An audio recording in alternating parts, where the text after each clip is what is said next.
네, 안녕하세요. 성정길입니다. 오늘도 웅달님 모시고 이야기 나눠보겠습니다. 네, 안녕하세요, 웅달님.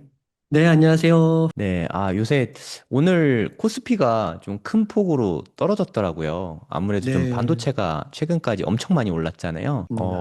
주식 시장 쪽 요즘에 어떻게 보고 있으신가요? 네, 요즘 주식 시장이 한국 시장이 나 뭐 미국 시장이나 반도체 쪽은요, 다 그 조정을 받고 있는 것 같습니다. 지금 이제 반도체 AI 고평가 논란, 요것들이 지금 이제 점점 불거져 나오고 있거든요. 근데 이게 이제 시발이 된 게 바로 그 물가부터 이제 문제가 비롯된 것 같습니다. 그래서 지금 연 며칠 동안 그 S&P나 나스닥이나 이런 시장 지수 대비해서 반도체가 조금 더 과도하게 하락을 했거든요. 그래서 우선은 이제 지난주부터 불거진 문제가 이제 인플레이션 우려, 호르무즈 해협으로부터 비롯된 인플레이션 우려와 금리 재상승 부담 속에서 이제 많은 조정이 지금 나타나고 있다. 이렇게 말씀드릴 수 있을 것 같고요. 여기에 특히 이제 반도체 섹터 같은 경우는 고평가 논란, 이제 여기서 이동평균선을 보시면은 반도체 대표 지수인 필라델피아 반도체 지수인 SOXX를 보면은 그래서 21선하고 지금 주가하고 이렇게 보시면은 이 과거에도 이렇게 주가가 오른 다음에 21선에 이렇게 붙었거든요. 지금도 보면은 최근에 이 갭이 과거에 비해서는 높은 편이라는 것을 알 수 있죠. 이때도 한번 보시면 대강 10% 상당히 갭이 높습니다. 이때만 해도 5%잖아요. 거의 한 두 배가량이 상당히 갭이 떠 있었다라는 거죠. 그래서 사실 저희가 방송 한 뭐 3주? 한 달 전부터 비슷하게 계속 얘기했던 게 반도체는 언제든지 조정이 나와도 이상하지 않다라는 말씀을 드렸고 그 조정이 지금 나온다고 보면 되겠습니다. 그래서 S&P랑 나스닥이 조정을 받은 이유는 금리 때문에, 그러니까 물가 때문에 벌어진 문제라고 보면 되고 여기에 더해서 반도체 필라델피아 지수 같은 경우는 이런 인플레이션 우려와 금리 재상승 부담뿐만 아니라 그동안 과열된 그런 매수세라든지 그런 고평가 논란 이런 것들이 이제 불거져 나오면서 이게 한꺼번에 이제 작용을 하면서 이제 리레이팅 다시 조금 조정을 받고 적정한 밸류가 어느 정도 있냐 그거를 찾아가는 게 아닌가 싶습니다. 예. 네, 그리고 이번 주 목요일 아침에 이제 발표가 있을 텐데 엔비디아 1분기 실적 발표가 예정돼 있잖아요. 저는 이게 좀 분수령이 좀 될 거라고 생각을 하거든요. 네. 혹시라도 엔비디아 1분기 실적이 시장의 컨센서스보다 낮게 나왔다. 그러면 정말 시장에 큰 파장이 나타나게 될 것 같거든요. 네, 그 부분 네. 어떻게 보시나요? 네, 지금 이제 저도 그게 되게 기대가 되는데요. 우선은 말씀하신 대로 실적을 많이 미스하게 되면은 현재 상태에서도 조정을 받았지만 그럼에도 아직 21선하고는 이제 많은 이격도가 줄였다고는 하지만 이 61선과 121선을 봐도 이 단기에 너무 많이 올라서 이 중장기선들이 따라오질 못하고 있습니다. 가격을. 그러니까 이때도 보면은 20일하고 60일이 벌어지긴 했지만 한 요 정도였잖아요. 화면에 보이다시피. 근데 지금은 너무 많이 벌어져 있어서 만약에 엔비디아, 대장주인 엔비디아가 실적 미스를 하게 되면 당연히 저는 조정이 크게 나올 가능성이 높다고 생각하고요. 근데 이제 한편으로는 이런 의견도 있습니다. 지금 이렇게 급상승을 한 게 단순히 거품이라고 말하기는 어렵다라는 것이죠. 그래서 단기적으로 많이 올랐기 때문에 이제 반도체 지수를 중심으로 봤을 때 이제 한 15% 정도까지는 건강한 조정이라고 말할 수가 있다라는 거예요.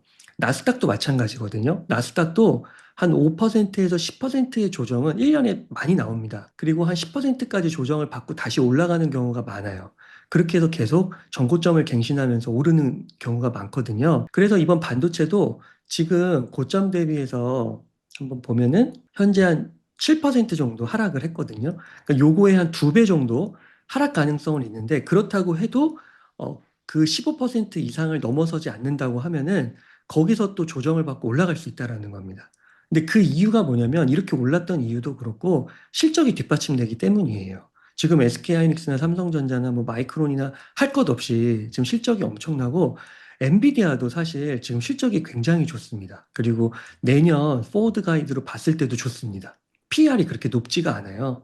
그래서 그러한 점들을 봤을 때, 그리고 더 만약에 중장기적으로 볼 수 있다면, 뭐 2029년, 30년까지 볼 수 있다면, 지금 뭐 그 반도체 섹터 인공지능 관련해서 이쪽은 뭐 15%, 20% 산업 성장도 바라봐가지고요. 이게 과거처럼 단순히 뭐 2000년대 초반에 그런 거품 붕괴 이런 거는 아니라고 보이거든요. 그래서 저도 개인적으로는 물론 더 빠질 수도 있습니다. 시장은 손바닥 뒤집히듯이 내일 어떤 매크로 이슈가 나오느냐에 따라서 뒤바뀔 수가 있기 때문에 그렇게 보지만 심지어 이제 금리 인상 같은 변수도 있지만 실적이 그 이상 오르면 사실 또 금리 이슈가 그렇게 크지도 않을 수도 있거든요. 그래서 종합적으로 봤을 때는 저도 이게 막 무너지는 장이라기보다는 한 15% 정도까지는 한번 지켜보되 그 이후에는 다시 상승으로 갈 확률이 지금까지는 더 높아 보인다. 그렇게 생각합니다. 네, 아무래도 지금 방송 보시는 분들은 반도체 쪽에 투자를 하신다 치면 뭐 삼성전자나 SK 하이닉스 쪽에 많이 투자를 하실 것 같은데 방향성은 비슷하게 보면 될까요? 네, 맞습니다. 근데 이제 그 코스피는 제가 봤을 때 변수가 조금 더 많을 수 있는 것 같아요. 물론 이제 그 SK 하이닉스와 삼성전자가 갖고 있는 그 진입장벽, 혜자가 굉장히 크다고 생각하거든요. 그리고 향후 몇 년 동안은 중국이 따라오기 힘들 거라고 생각합니다. 지금 뭐 우리나라의 주요 산업들 가운데서 향후 한 3, 4년, 빠르면 3, 4년을 봤을 때 반도체 외에는 다 중국한테 따라잡히는 걸로 지금 나오고 있거든요. 그 이후에는 이제 반도체도 어려울 수 있다라는 보고서가 나오고 있습니다. 하나, 둘. 근데 이제 우리나라 같은 경우는 이게 단순히 기업의 영업 이익으로만은 설명할 수가 없는 게 이제 말씀 주신 대로 지정학적인 요인도 있고요. 환율이라는 요인도 있고요. 또 미국 기업들의 영향을 받게 됩니다. 우리는 그걸 주도하는 국가가 아니라 어떻게 보면은 그 오더를 받고 실행을 하는 입장이기 때문에 그리고 지금 캐펙스 투자 같은 걸 통해서 엄청나게 공장을 지어 놓으면은 그게 나중에 또 공급 과다로 이어져서 수요가 그만큼 따라오지 못할 때는 가격이 또 출렁거릴 수가 있거든요. 그리고 지금 환율을 봐도 1,500원을 지금 다시 넘어섰는데 그리고 또 호르무즈 해협에서 최근에 또 그 통행료를 받을 수 있다고 하죠. 그러니까 그런 것들이 다 결합이 되면은 물가 상승으로 이어집니다. 그러면은 물론 단기적으로는 제가 봤을 때는 막 우리나라 뭐 반도체 산업이 무너진다. 그거는 조금 과도한 우려 같긴 하지만 그럼에도 불구하고 단순히 우리나라의 기업들은 미국 기업들과 달리 기업에만 포커싱을 맞추면 안 되기 때문에 그리고 지금 상당히 많이 오르긴 했잖아요. 그래서 삼성전자나 SK 하이닉스도 봐도 이격도가 상당합니다. 그래서 어느 정도의 충격은 리스크 대비는 해놓는 게 필요하지 않을까 예, 싶습니다. 네, 그러면 삼성전자나 SK니 하이닉스 같은 개별 주식에 투자를 하는 것보다 아까 말씀해준 뭐 속스 같은 그런 ETF에 투자하는 게 리스크 관리에 더 좋다고 보십니까? 네, 전반적으로 만약에 그 자산 배분을 한다고 하면은 저 같으면은 이제 반도체 쪽에서만 만약에 구성을 한다고 하면 8대 2, 뭐 많아도 7대 3 정도 음. SOXX나 또 SMH라는 지수가 있거든요. 예, 그런 쪽을 더 많이 투자를 할 것 같고 그리고 전체적인 자산 포트폴리오 뭐 비트코인이나 나스닥이나 S&P까지 고려를 한다고 하면은 저는 반도체 섹터가 조금 안정적으로 운영을 하고 싶으신 분들이라고 하면은 30%를 넘는 거, 미국과 한국을 합쳤을 때요. 30% 넘는 거는 조금 과도할 수 있다라고 생각을 합니다. 그리고 게다가 이제 비트코인까지도 만약에 포트폴리오에 담그게 되면은 그 SOXX는 나스닥이나 S&P에 비해서 변동성이 상당히 크거든요. 그러니까 고변동 성장주로 묶일 수가 있는데 거기에 비트코인까지 들어가는 거라서 비트코인도 만약에 뭐 한 5% 이렇게 하면 괜찮으신데 이제 뭐 비트코인이 30% 된다. 근데 반도체도 30% 된다. 이러면은 고변동으로 움직이기 때문에 이 자산 배분 차원에서 또 하락이 나올 때 견디기가 쉽지 않을 것 같아요. 그래서 S&P 500, 나스닥, 그다음에 SOXX 그리고 비트코인 이렇게 해서 금융자산이라면은 그리고 현금까지 해가지고 포트폴리오를 앞에서부터 이렇게 비중을 많이 줘가지고요. 자신의 멘탈에 맞게 자산 배분을 하는 게 좋지 않을까 싶고 반도체 내에서만 자산 배분을 한다고 하면은 저는 뭐 미국 쪽을 조금 바라보고 그리고 SOXS는 ETF잖아요. 거기에 정말 제일 좋은 반도체 기업들이 몰려 있기 때문에 삼성전자나 SK 하이닉스 같은 단독 기업보다는 훨씬 안정성이 크고 과거 5년의 실적을 봐도 최근 뭐 삼성전자와 SK 하이닉스만큼 오르지는 못했지만 그래도 5년에 거의 3, 4배가 올랐거든요. 그러니까 이 정도면 엄청난 수익률이죠. 안정성 대비해서는요. 그래서 저는 예, SOX 쪽에 비중을 조금 더 가져가는 게 좋지 않나 생각합니다. 네, 그러면 안정성 면에서는 ETF로 투자하는 게 더 좋다는 부분은 동의하는데, 아까 말씀하셨지만 최근 5년 동안 한 그래도 뭐 한 4배 정도 올라갔잖아요. ETF로 봐도. 뭐 단기라면 단기에 많이 급등을 했는데, 한번 조정을 기다렸다 사는 것도 방법일 수 있다는 생각이 들거든요.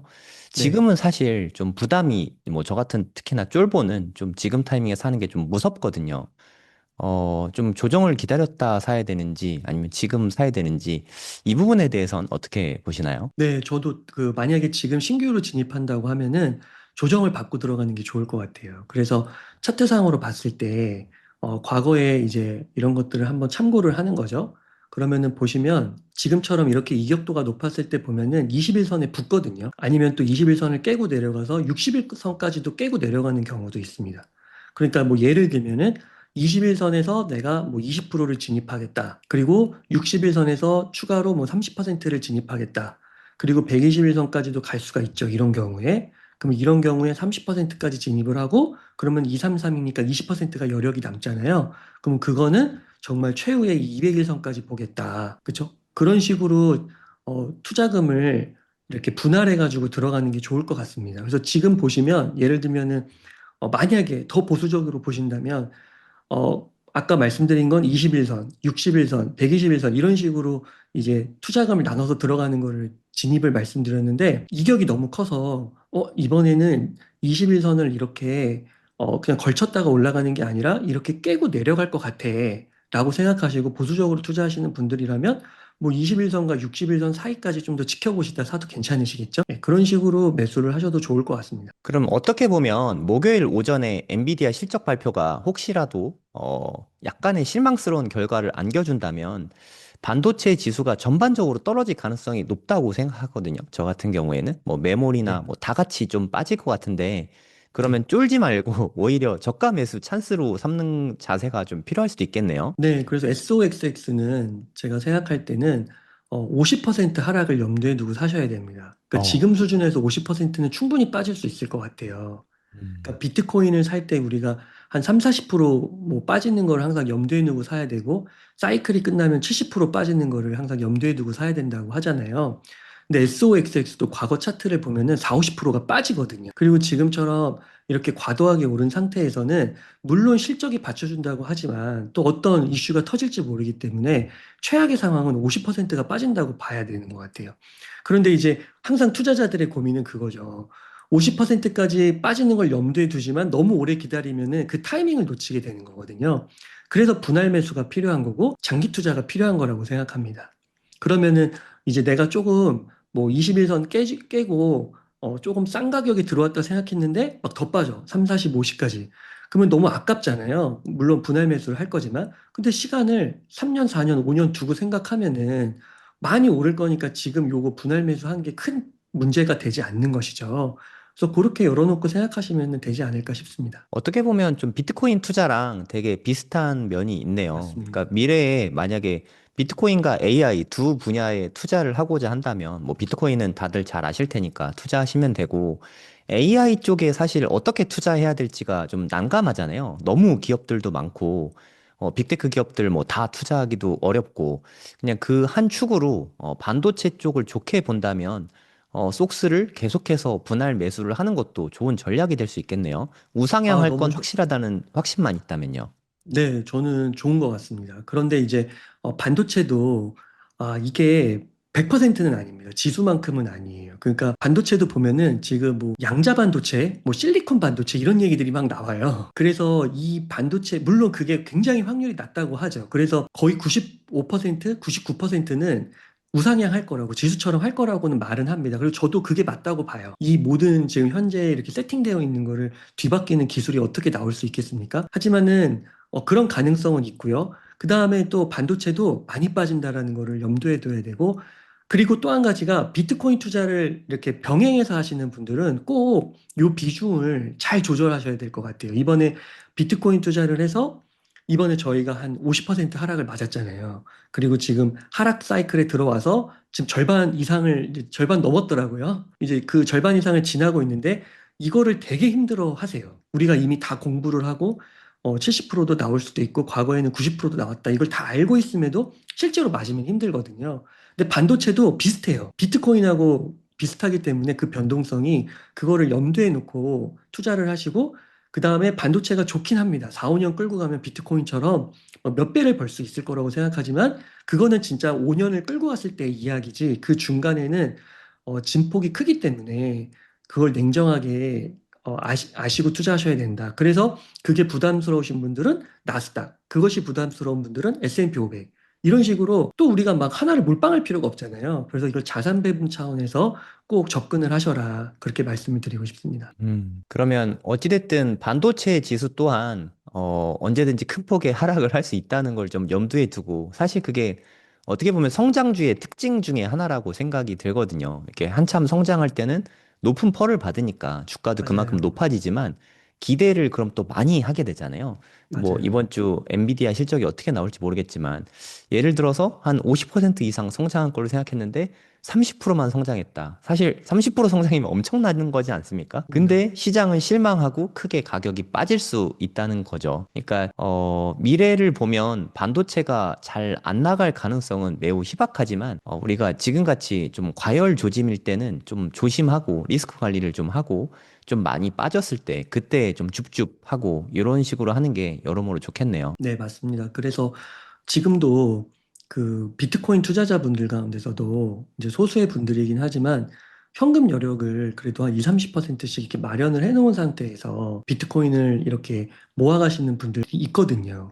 그리고 비트코인 목표량을 이미 채우신 분들도 있고요. 그럼 무리해서 하실 필요가 없기 때문에 그냥 현금은 있고 비트코인도 이미 목표량을 채웠고 이러신 분들은 그냥 맘 편하게 어떻게 보면 관망을 하면 되고 만약에 여기서 정말 2, 30%더 떨어져서 지난 저점인 6만을 깰 수도 있단 말이죠. 그럼 그럴 때 이제 이 2, 30% 현금을 쓴다만 생각하면 이미 목표량을 채웠으니까요. 마음이 되게 편한데 이제 아직 그걸 채우지 못하시고 이런 분들은 조금 고민이 될 수 있는 영역이라고 볼 수 있겠죠. 지금이요. 네, 이해가 훨씬 더 쉬운 것 같습니다. 비트코인 투자하시는 분들은 훨씬 좀 이해가 더 빠르실 것 같아요. 하도 빠질 때 많이 네. 빠지니까. 그러면 지금 가격에서 만약에 이미 갖고 있으신 분들도 되게 많으실 것 같거든요. 특히나 뭐 삼전 닉스나 뭐 네. 속스나 속슬 뭐 다 갖고 있으신 분들 많으실 것 같은데 그럼 지금 타이밍에 일부 익절하는 전략은 어떻게 생각하세요? 네, 저는 개인적으로 좋다고 생각합니다. 왜냐면은 음, 이게 삼성전자나 이런 거 봤을 때 우선은요, 그게 있는 것 같아요. 투자는 오늘 하루만 당장 하는 게 아니잖아요. 네. 그래서 이번에 예를 들면은 그 매가 이제 100%인데 뭐 한 50% 덜어내는 거죠. 뭐 30% 덜어내는 거죠. 그래서 익절을 하면은 그 다음에 오르면은 그 나머지 그냥 50%로 만족을 하는 겁니다. 그러면 또 오르면은 그 말은 또 이격도가 벌어진다는 거기 때문에 언젠가 또 눌리는 상황이 나오고 시장에 그 공포가 만연한 상황이 분명히 또 올 거란 말이죠. 피어 앤 그리드 인덱스로 봤을 때요. 그럼 그때 그 익절한 금액을 또 들어가면 된다라고 봐요. 그럼 거기서 또 바닥에서 잘 잡으면, 무릎 쪽에서 잘 잡으면 거기서 또 몇 배를 갈 수 있는 거잖아요. 그래서 이번이 다가 아니다. 그러니까 만약에, 제가 생각했을 때 익절은 그런 분들이 고민을 하시면 좋을 것 같아요. 이 삼성전자가 많이 오른다고 생각해서 뭐 한 이 정도에 들어오신 거죠. 한 23만 원, 뭐 20만 원, 이 구간에 들어온 거예요.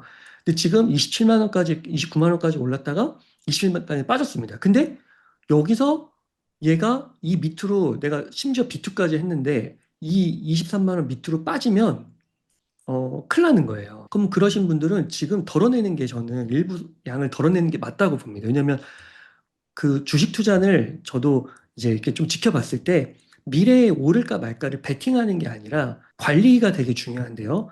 여기서 빠지게 됐을 때 내가 멘탈이 흔들리고 내 상황이 최악으로 치닫게 되는 순간 어쩔 수 없이 또 매도를 하게 될 수밖에 없거든요. 그래서 그 부분을 꼭 염두에 두시고 빠질 수 있죠. 지금부터 50% 빠질 수 있죠. 그래서 그거를 염두에 두시고 내가 그걸 감당 가능하다 하면은 익절은 안 해도 되지만 내가 그거 감당 못한다 하면은 그거에 맞게 뭐 30%든 50%든 70%든 덜어내야 하지 않을까 싶습니다. 네. 작년 10월 달이 좀 생각나는 것 같아요. 네, 비트코인 2억 되면 익절해야지 생각하고 있으셨다가 1억 8천에서부터 많이 빠지기 시작했잖아요. 삼성전자도 뭐 예를 들어서 30만 원 되면 익절해야지 생각하셨던 분들도 10%밖에 차이 안 나지 않습니까? 현재 30만 원에서. 30만 원 생각하고 있으셨다면 뭐 살짝 찍긴 했지만 지금 조금 일부 익절하시면 아까 웅달님 말씀하셨듯이 올라도 좋고 내려도 좋고 뭐 그렇게 멘탈적으로 이래도 좋고 저래도 좋으면 장기 투자할 수 있잖아요. 그게 네. 여러모로 관리라고 말씀하셨는데 관리 측면에서 아주 좋은 것 같습니다. 네, 그리고 제가 이제 아는 그 천백만 작가님이라는 분이 계세요. 저희 네. 거인의 정원에서 책도 나왔었거든요. 성장주 투자 패러다임이라는 책인데요. 그 분께서는 21선 매매를 하세요. 그래서 이게 사람마다 다 다릅니다. 저 같으면은 지금 여기 지금 하얀색 선이 11선인데 이런 거 보고 뭐 내가 너무 불안하다 싶으면은 한 2, 30% 덜어낼 것 같아요. 근데 천백만 작가님은 21선을 보시거든요. 그럼 21선을 본다는 건 뭐냐면은 이런 겁니다. 여기 보시면 지금 여기 과거부터 한번 2025년 12월 작년 말부터 한번 보면은 요 빨간색이 21선인데 21선 위로 계속 지지를 받죠. 그리고 21선 붙으려고 했는데 깨려고 했는데 깨지 않고 계속 가잖아요. 그러면 이때는 팔지 않으세요. 그래서 이걸 다 먹으십니다. 근데 언제 파시냐? 올라갔다가 이렇게 21선을 깨잖아요. 그럼 이때 매도를 하세요. 그러면은 그리고 거의 전량 매도를 하십니다. 그리고 다시 이렇게 올라가게 되면은 요때 다시 매수를 하세요. 근데 이때는 전량 매수를 하지 않고 일부 매수를 합니다. 그때 상황에 봐서요. 뭐 70%가 됐든 50%가 됐든. 그래서 20일 매매를 하시거든요. 근데 요게 여기도 보시면은 이것도 100% 맞다라고 보기는 어려운 게 여기도 보시면은 올라갔다 깼다 올라갔다 깼다 올라갔다 이러니까 여기서 여러 번 매매를 하게 되죠. 그래서 요런 것들이 되게 헷갈리는 거거든요. 근데 여기 지금 최근도 보시면 다시 만약에 이때 샀다고 하면 21선 지지를 받고 계속 가니까 안 팔겠죠. 그럼 이때 들어간 금액이 이때까지 지금 매도를 안 했으니까 수익이 상당합니다. 그러면 이제 만약에 천백만 작가님 스타일이라면 요 21선을 깰 때 매도를 하면 되겠죠. 그러면 그때 깰 때는 만약에 23만 7천 원이다. 그러면 뭐 한 20%, 30% 수익은 못 먹는 거예요. 그만큼. 왜냐면 내가 어차피 이때 들어와서 이만큼을 그래도 올라간 거잖아요. 그러니까 그렇게 매매법이 사람마다 있다는 거죠. 그래서 그런 것들을 잘 참고하시고, 그다음 멘탈 같은 것도 참고하시고, 뭐 5일선도 보시는 분도 있고 10일선도 보시는 분들도 있기 때문에 그렇게 자신만의 스타일을 우선 구축하는 게 공부를 해가지고요. 그리고 실행도 많이 해보면서 경험으로 축적을 해야죠. 그게 제일 중요하다. 그렇게 말씀드릴 수 있을 것 같습니다. 네, 일단 기준을 마련하고 기준에 맞게 뭐 트레이딩을 하든 뭐 아니면 뭐 투자를 하든 하는 게 좀 중요하다는 생각이 좀 드네요. 네. 천백만 작가님은 이렇게 주로 추세 매매를 많이 하시는 것 같네요. 들어보니까. 네, 60일 매매도 있어요. 60일 음. 매매도 60일 깨지 않으면 내려가지, 팔지 않는다. 그러면은 뭐 여기서부터 거의 뭐 끝까지 먹으신 거죠. 네, 근데 네, 반대로 또 빠질 때도 많이 맞아요. 빠진 다음에 팔아야 되는 단점도 있기는 하거든요. 뭐 맞습니다. 장단점이 여기서부터 다 이렇게 있는 것 빠집니다. 같아요. 네, 20% 빠져서 빠지니까요. 고점 대비해서요. 네네. 비트코인도 비슷합니다. 비트코인도 이게 보시면은 이 상방에서요. 저희 강한국 작가님 같은 경우는 121선 매매를 하시잖아요. 네. 그리고 또 이제 제가 그 트위터에서 이렇게 외국 분들을 보니까 21선이 60일선을 깨고 내려올 때 매도를 하시기도 하고 음. 21선이 60일선을 깨고 21선이 121선을 깨고 내려올 때 매도를 하기도 하세요. 그러면은 지금 요때 깨지 않았습니까? 그럼 이때가 지금 10만 9천이거든요. 그럼 지금 생각하면은 와 10만 9천에 팔았어도 대박이다라고 생각이 들겠지만 이게 고점에서 12만 6천에서 10만 9천까지 이게 그래도 이만큼을 수익률을 못 먹은 거거든요. 거의 한 14% 정도를요. 그러니까 이 정도 이게 어깨에서 파는 거죠. 이런 전략들이요. 그래서 이렇게 이런 전략들을 참고하셔가지고 매매를 하는데 도움이 또 되시지 않을까. 근데 이제 중요한 거는 이 한 번의 매매가 그 전부가 아니라는 거죠. 우리에겐 또 기회가 오고 또 여러 가지 자산을 공부하면 뭐 비트코인에서 못 잡은 기회를 이번에도 반도체 같은 경우 비트코인은 하락장인데 비트코인은 하락장인데 반도체는 상승했잖아요. 나스닥하고 S&P도 마찬가지고요. 그렇게 기회를 언제든지 공부를 하면서 잡을 수 있다. 예, 그렇게 보셔도 좋을 것 같습니다. 네, 저도 삼성전자를 그래도 꽤 오랫동안 지켜봐왔는데 이런 눈부신 상승은 정말 처음 보는 것 같거든요. 예측치가 실적 예측을 보면 삼성전자가 구글을 뛰어넘을 수 있다는 예측들도 있더라고요. 올해 뭐 한 200조 이상 벌 수 있다 이런 이야기가 있던데 그러면 삼성전자의 그 펀더멘털 자체가 변동되는 타이밍이다. 이런 내러티브도 좀 있더라고요. 그 부분은 어떻게 보시나요? 네, 지금 뭐 인공지능 AI 쪽 관련해서요. 그쪽 관련해서 이제 삼성전자와 SK하이닉스가 이제 만들어내는 그런 메모리 반도체 이러한 것들의 수요가 완전 폭증을 했다고 합니다. 그래서 뭐 이 정도면은 이제 이 주가가 보여준다고 생각합니다. 이게 이렇게 삼성전자가 큰 주식이 과거에 볼 수 없었던 이례적인 엄청난 상승을 보여줬기 때문에 이거는 당연히 리레이팅이라고 봐야 될 것 같고요. 그러면 이제 퍼의 관점에서 과거에 받았던 뭐 퍼, 뭐 10, 뭐 내외 이런 게 아니라 그 이상의 이제 퍼를 받을 수 있는 걸로 볼 수 있을 것 같은데 하지만 그것이 이제 확정적이라고 보기에는 또 어려운 것이 더 지켜봐야 될 것 같습니다. 왜냐하면 아까도 말씀드린 대로 구글인가요? 최근에 그 빅테크에서 그 메모리 지금처럼 메모리를 때려박는 그런 기술이 아니라 그 또 메모리를 집약시킨 새로운 기술이 또 어느 정도 시험 테스트가 됐다고 하는 보도도 나오고 있거든요. 그럼 네. 이제 그런 걸 통해서 볼 때 또 이 수요가 계속 이어질지는 또 모를 것 같습니다. 그리고 아까도 말씀드렸듯이 분명히 또 공급 과다 문제가 나올 수도 있을 것 같아요. 그러면 또 가격은 하락하겠죠? 그럼 양이 늘어났어도 그만큼 또 수익을 벌질 못하는 거니까요. 그래서 영업이익이 지금 엄청나다. 뭐 일본의 1위부터 20위까지 기업들의 그 영업이익을 다 더한 것보다도 많다. 막 그런 얘기까지도 나오더라고요. 근데 네네. 그것이 지속 가능하냐? 그 부분은 조금 더 확인을 해봐야 될 것 같습니다. 네. 아무튼 그런 썰이 들려오는 것만으로도 참 한국인으로서 기분 좋은 소식이 아닐 수 없는 것 같고요. 사실 메모리 시장은 아무도 모르는 것 같아요. 네, 확실히 근데 펀더멘털 자체가 바뀐 거는 맞는 것 같습니다. 이렇게 아까 말씀하셨는데 주가가 이렇게 오르면 보통의 경우에는 퍼가 엄청나게 오르잖아요. 주가가 5배 오르지만 퍼는 더, 추정 퍼는 더 떨어지는 상태라고 하더라고요. 지금 어, 6, 7 정도라고 제가 알고 있거든요. 네. 그러면 아직 상승 여력이 더 많다는 의미이기도 하잖아요. 아무튼 즐거운 상상 하시는 분들 되게 많으실 것 같고, 아무쪼록 좋은 때에 그래도 뭐 줄 때 먹자 이런 얘기도 있거든요. 트레이딩 쪽에서는. 가격이 좋을 때 그냥 뭐 일부 익절 하는 거는 나쁘지 않은 전략인 것 같습니다.